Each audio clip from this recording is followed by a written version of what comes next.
know, when I left the office, I asked for a couple of things. I said, number one, I spend a fortune in Delaware. Nobody knows that, right? It's a great place. So I said to my people, I had no idea. I said, you know, we do a lot of business in Delaware. That's good because that means taxes and everything. So I said, how many entities do we have registered in Delaware, like companies and this? So I figured they'd say maybe 2 or 3, right? 378. I said, what? So we have 378 entities registered in the state of Delaware, meaning that I pay you a lot of money, folks. I don't feel at all guilty, okay? I don't know. They might be off by a couple, but that's about it. They did it. They had about 12 minutes to give me the answer, so it could be a little off. But you know what it is? It's a lot. All right? Good? That's good. All right? All right. So, and it's a great place. I'll tell you, they have great people. And really, they've done corporately an unbelievable job. Hello, folks. Hello, folks.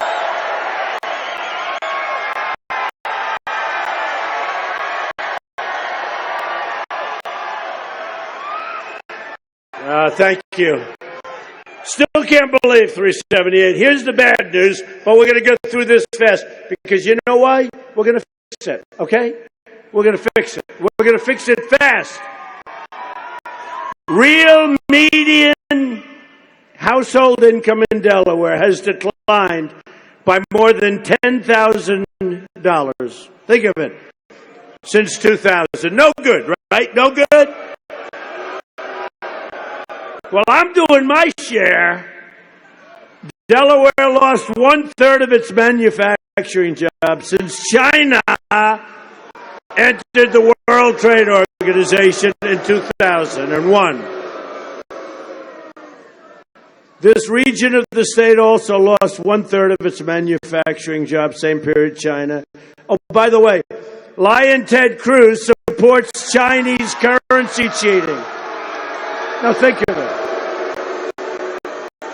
He voted against an amendment to try and block currency cheating by China, and Ted Cruz voted against it, and it's the single biggest weapon that China and other countries have against us for just absolutely destroying our businesses.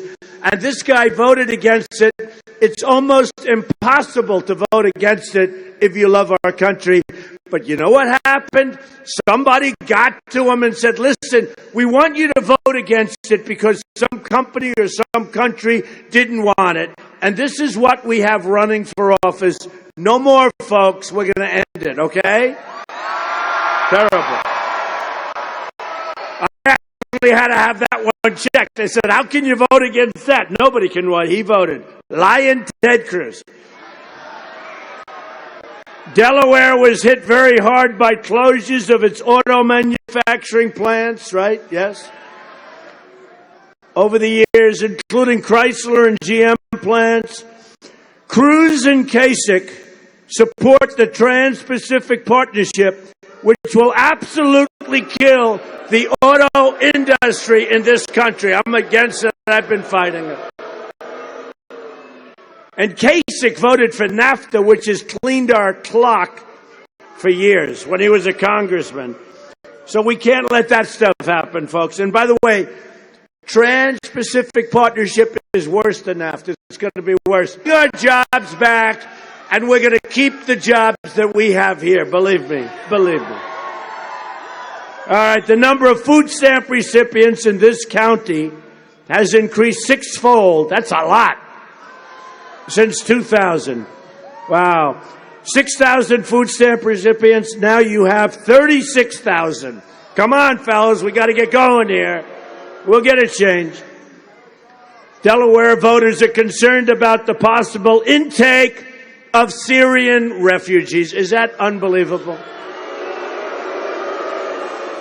The state has seen large increases in its foreign-born population. We don't even know where the hell they come from. We don't know where they come from, who they are. They're totally undocumented.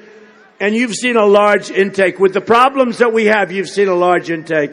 Do you remember when they said they were going to only take 3,000, then it was 6,000, and I said it was going to be a lot more? I was saying 200,000. You know what? I'm right, okay? We're taking in tens of thousands of people, and you know what? We all have heart, and we want to take care of that, but we don't know where these people are coming from, totally, like they have no documents, totally undocumented. We have enough problems in our country. We've got 19 trillion in debt. We've got a border. The southern border is like a piece of Swiss cheese, and we'll talk about it. We will build the wall. Yes, we will build the wall.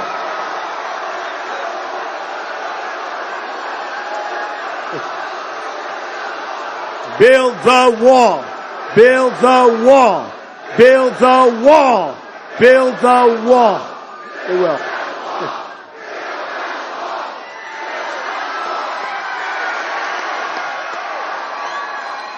Oh, we'll build it. We'll build it. Who's going to pay for it? 100%. Okay. By the way, are we having a good time? I mean, you know, we have a great time considering the subject matter is no good, right? But when we say, look at all those hats, make America great again, when we say that, you know, somebody, a reporter, by the way, the world's most dishonest people are back there. Look at all the cameras going. Look at all those cameras. Unbelievable. They are dishonest. Most of them, not all of them, but most of them. Although last night, Bill O'Reilly said, because, you know, this is a movement, folks. No matter where we go, there's more people pouring in. Look at this place. It's a big place. A lot of people. But Bill O'Reilly on Fox said last night that what's happened with Trump, it's one of the biggest political events that he's ever seen. And in fact, I'll go a step further. He actually said it's the biggest political event that he's seen in his lifetime. That's a big, right? He said the biggest political, and he's a pro, and he's an amazing guy, and tough and smart. Doesn't always treat me great, but that's okay. But I'll tell you, he said it's the biggest political event he's ever seen in his lifetime. So I have to tell you that there's something going on that's incredible. No matter where we go to Alabama, we had 35,000 people. And we won Alabama, and we won Arkansas, we won Kentucky, and we won Florida, and we won South Carolina. And we won New Hampshire, and we won Connecticut, and we won so much. And what did we win 2 days ago with record numbers? New York. Oh. You know what's nice about winning New York, really? And not just the fact that it's big and it's got, you know, we won almost every delegate. We won by a massive amount. We had 62%. And when you think of it, you got 3 people running. It's almost impossible to break 50, and we got 62%. But what really is. But you know what's nice about winning New York? Those people know me well. I mean, you don't know me as well. You just take all my money with all the taxes, okay? But I've known Delaware for a long time, and it's a great place, and we're going to get rid of all the bad stuff that we talk about. We're going to get rid of it, but we're going to get rid of it. And we have to do that also at a federal level. You know, you can't allow policy that allows China and Mexico and Japan and Vietnam and India. You can't allow policy that allows these businesses to be ripped out of your state. Like candy from a baby, folks, like candy from a baby. It'll all end, and we'll talk about that. But what's really nice about New York is they know me the best. You know, I grew up in New York, and I've been in New York for a long time, and I've been very public. I've been very well vetted. Everything I've ever done, if I sneeze, it's a big story. But they know me well.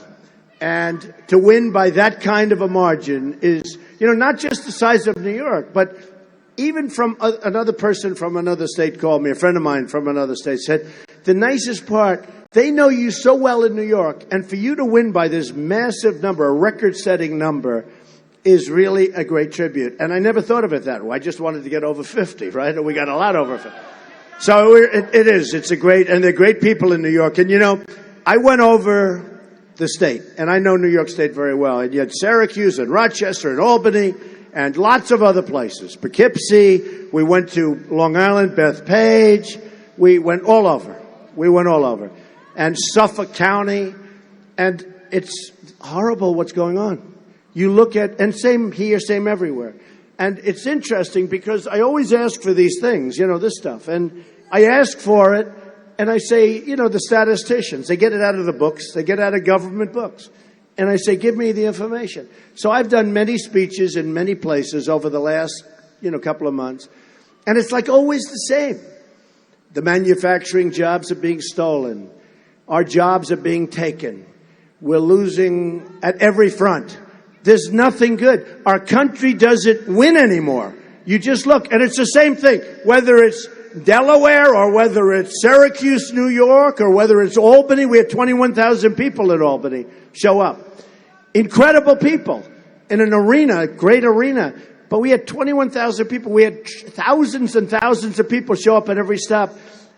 And it's always the same. I say, get me the information. And if the information was good, I'd like to read it. I'd much rather read it than read this stuff. But it's always the same. The jobs are being stripped. The factories are closing.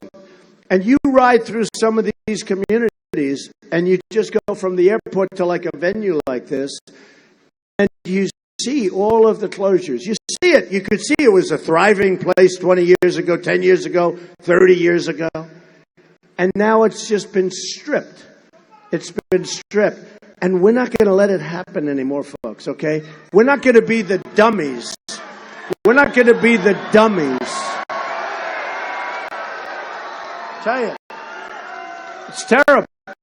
It's terrible. I even said when they gave me the statistics, I said, what do I need them for? All I have to do, I mean, I have a good memory, like a great memory. All I have to do is get up and say, manufacturing down 30%. You know, it's the same thing everywhere. It's the same thing everywhere. I don't even blame, I mean, in some cases you have to say local politics and local politicians, that's important. But the big mega deal is what's happening with our country. Our leadership is terrible. Our leadership is incompetent. We don't know what the hell we're doing. It's right. There really is no leadership. You know, you have a president, he goes to Cuba and he watches a game and there's a big tragedy happens, watches the end of the game. He lands in Cuba. No. He lands in Cuba and there's nobody to greet him. Now, here's the difference. No problem with Cuba, by the way. No problem. And it's time to make a deal. I'd like to see a better deal. But it's fine. But you land in Cuba and nobody's there. Now, in the history of Air Force One, which is pretty long, right? It's probably the first time that plane has ever landed where nobody was there. In other words, there was not the head of the state, Castro, anybody to greet him. Then he goes to Saudi Arabia, same thing happens. The big leaders are not there to greet him at the plane. And you know what I would do? If I said, well, how are we doing? Who's here to greet me? I'm the President of the United States. I'm on Air Force One. Who's here? Well, we don't have anybody to greet you, Mr. President. Now, Obama gets off the plane. Here's what I do. Pilot, boom, go back to Washington. No, it's true. Go back to Washington.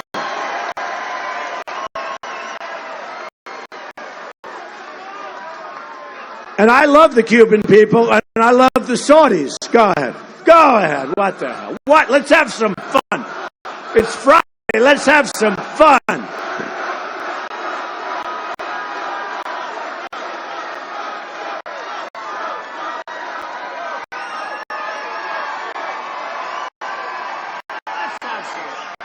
Let's have some fun. It's Friday. I have all the time in the world. What the hell?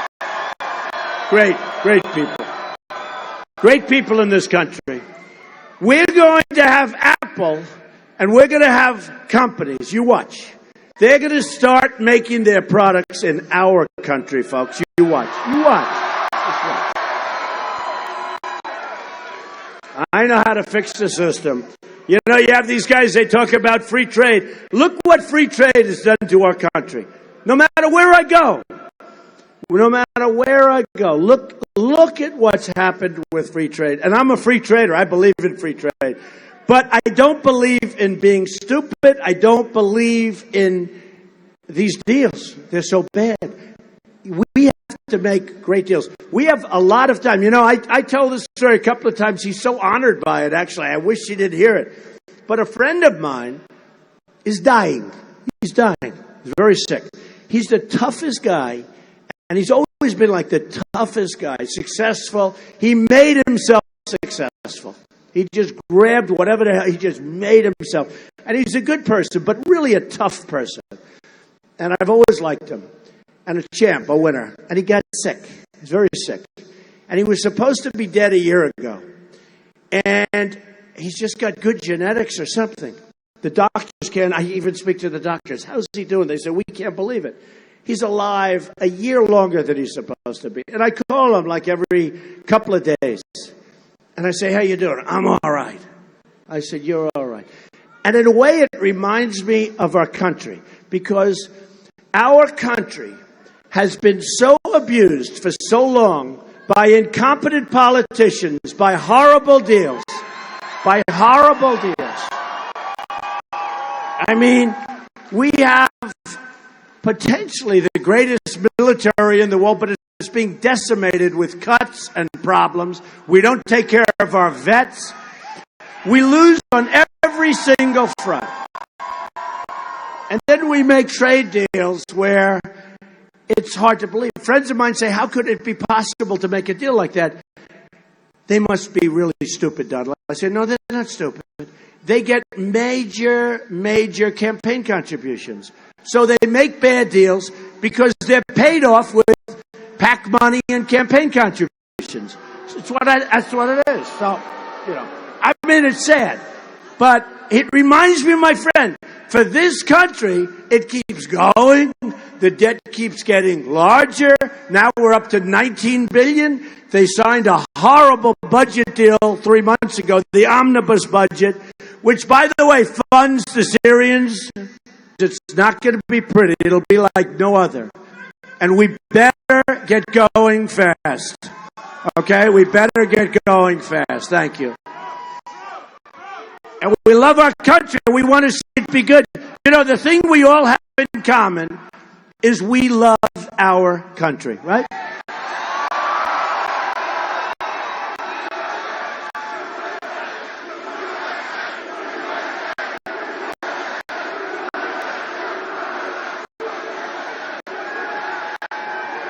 We do. It's amazing. My family asked me, Dad, why are you doing this? Dad, where are you going tomorrow? Well, I get up at 5 and I travel to a state far away. And then I go to another state and another one, and then I come home. I should be home by about 1 in the morning. And then I get up at 6 the next day. And my daughter Ivanka said, Dad, why do you do that? And I said, you know what? Very simple. It's very simple. I love this country. This country has been so good to me. Really, I mean, I'd rather not do it. I wish we had somebody that was so good. I don't care if it's a Republican or a Democrat. I couldn't care less. If we had a great president who was a Democrat, we need a great president. We need a great, great president because we are really in trouble. But I'd wish, and I told Ivanka, I told my wife, I wish we had a great president. And I'm a Republican, I'm a conservative. You know, they say, he is not, you know Jeb Bush, right? He said, he is not a conservative. Why? You know why? Because I don't want to have free trade if it's stupid trade. And it's stupid trade. Free trade's fine. But we get outsmarted because we don't use our best and we don't use our finest. The other day in New York, you saw when I went, Carl Icahn's there, Steve Roth is there. We have the smartest people in the world on our side, but we don't use them. We use political hacks. We use people with no ability whatsoever to negotiate massive deals, bigger than any business deal you could ever do, because trade is far bigger than any company. Far bigger. The company deals, the biggest company, they're small compared to the trade deals. So we use political hacks to negotiate the biggest deals in the world against China, where they use people that are the smartest and the toughest, high energy. That's when I said, remember the little statement, low energy? I'm not going to talk about it. But they're very high energy. And they come in at waves as negotiators. I made a lot of money with China, negotiating against China. You can beat China, believe me. But got to be smart. You got to be sharp. I own a lot of stuff with China. In fact, the largest bank in the world is a tenant of mine from China in one of my buildings in Manhattan. We have a lot of stuff. I sell condos to Chinese. They're great. By the way, the Mexican government, the people, they're great. They're all great. I'm not angry at Mexico for ripping us off, which they're doing big league both at the border and on trade. I'm not angry at China. I'm not angry at Japan. You know, Japan sends cars by the millions, right? You know what we give them? Practically nothing. It's like a one-way street. You ever hear the words trade imbalance? It's like this. It's like this. Got to end, folks. Got to end. And I'm not angry at Japan. I'm not angry at Vietnam and India, all these countries. You ever call up on your credit card? You want to find out about your credit card. Guess what? You're talking to a person from India. You say, how the hell does that work? I said to the person, where are you from? I was just really not checking on my card. I was actually finding out if this was true. So I called up under the guise I'm checking on my card. I said, where are you from? We are from India. Oh, great. That's wonderful. Thank you very much. That's all I need to, Bob. And India is a great place. And I'm not upset with other leaders. I'm upset with our leaders for being so stupid. So stupid. You know, the middle class that built this country, which I like I'm really into the middle class. These people, you're tired and you're disgusted. You're tired and you're disgusted. But people they're working longer hours. They're working harder. In many cases, they're working a second job, which they never did before. And, you know, it's supposed to be the other way. It's supposed to be you do a good job and you take it easy. They're now working harder, and they make less money than they made 18 years ago, right? Their wages, their real wages are less than they were 18 years ago. And then people say, Donald, there's a lot of anger at your rallies. And there really aren't. They said, are they angry people? I said, they're not angry people. They're angry at what's happening. But they're not angry. They're actually happy people. They're great people. Remember when I won South Carolina, Nikki Haley, good woman, she's the governor of South Carolina, but she backed somebody else who I beat very badly. In fact, the lieutenant governor backed me, and the governor backed somebody else. And I said, I want the lieutenant governor, right? But Nikki Haley made a speech, and it was right after it was a response to the president's speech. She did a nice job, but she talked about basically us, not me, us. And she said, they're angry. And somebody called from the press right after that speech. My lines were going crazy. And they said, are you angry? And I was supposed to say, no, we're not angry. But we are angry. We're angry at what's happening. But I say this always, we're not angry people. We're reasonable people. We're not angry people. We're angry at what's happening. But we're not angry people. We're incredible people. I've seen the people. We're incredible people. From Dover. Good place. But I'll bet it can use the uplifting, right?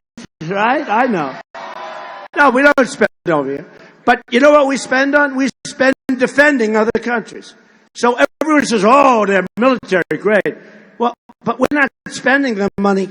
We're spending so much money defending Germany. A lot of people don't know. You know we defend Germany, right? Nobody knows that.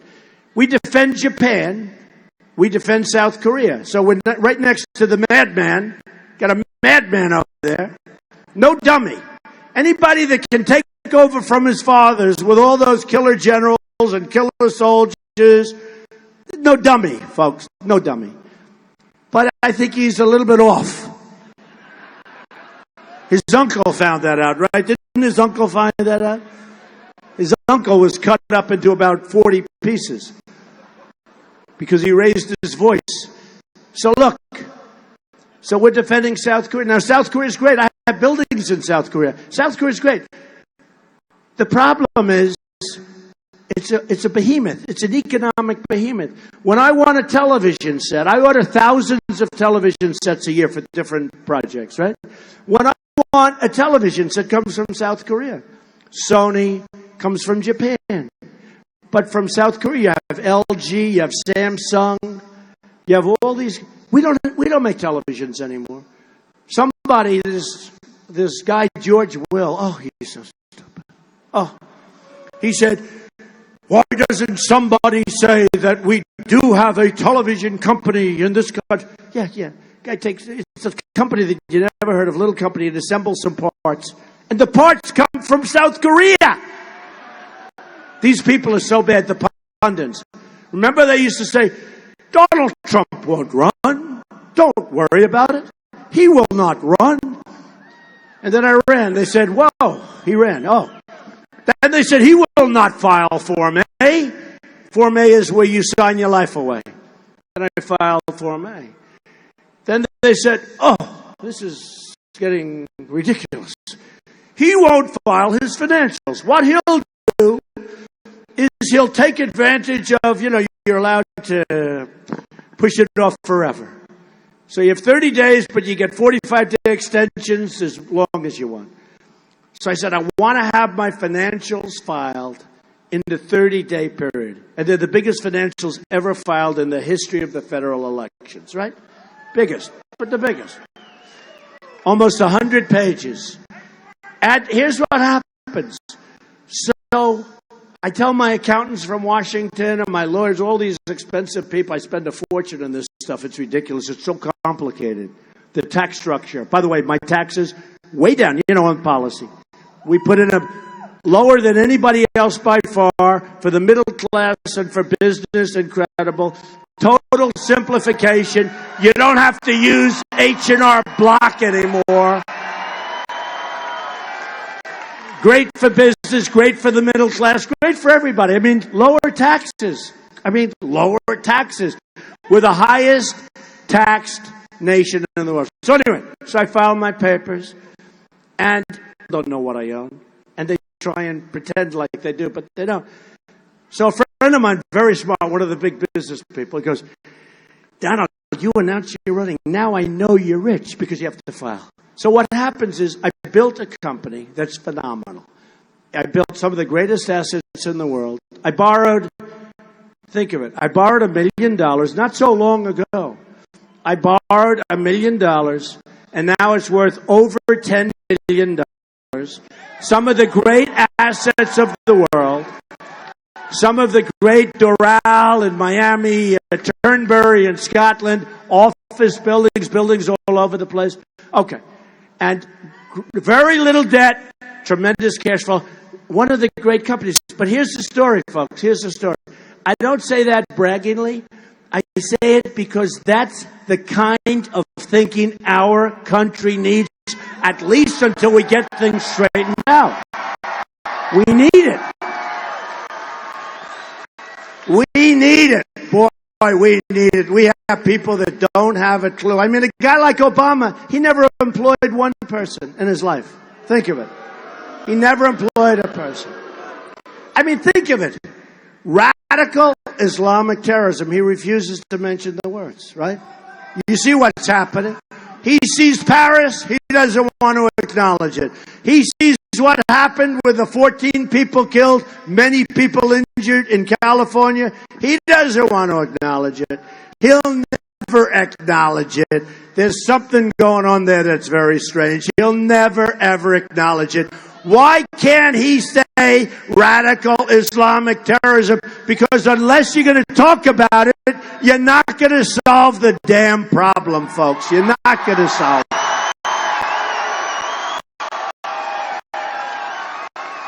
So this started on June 16th when I came down the escalator with my wife. And I said, wow. I looked down at Trump Tower, and it looked like the Academy Awards. There was so much press. The place was packed with press. I've never seen anything like it. I mean, even here we have a lot. Look at all those cameras going. And by the way, they'll never show the crowd. They never show the crowd. They never. You know, with Bernie, Hillary they can't talk about because her crowds are so small. I mean, she has 200 people. She has such small. But with Bernie, if he has a big crowd, they always double it. They say, oh, Bernie had 25,000. Let me tell you, he didn't have 25. They said it was 28,000 in New York. There were not 28,000.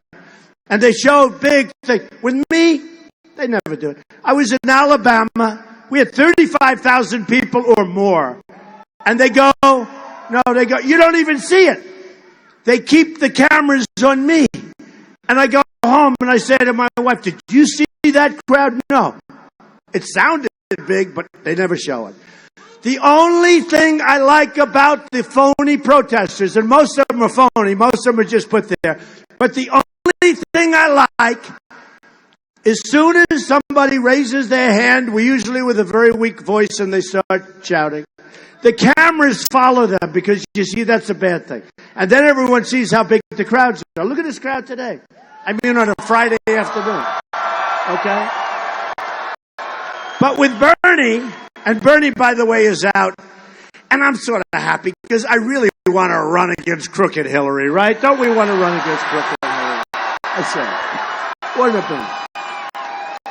be? You know, all the polls say that if it's Donald Trump against crooked Hillary Clinton, it will be, seriously, it will be the greatest turnout of voters in the history of the United States. I believe that. No, I believe it.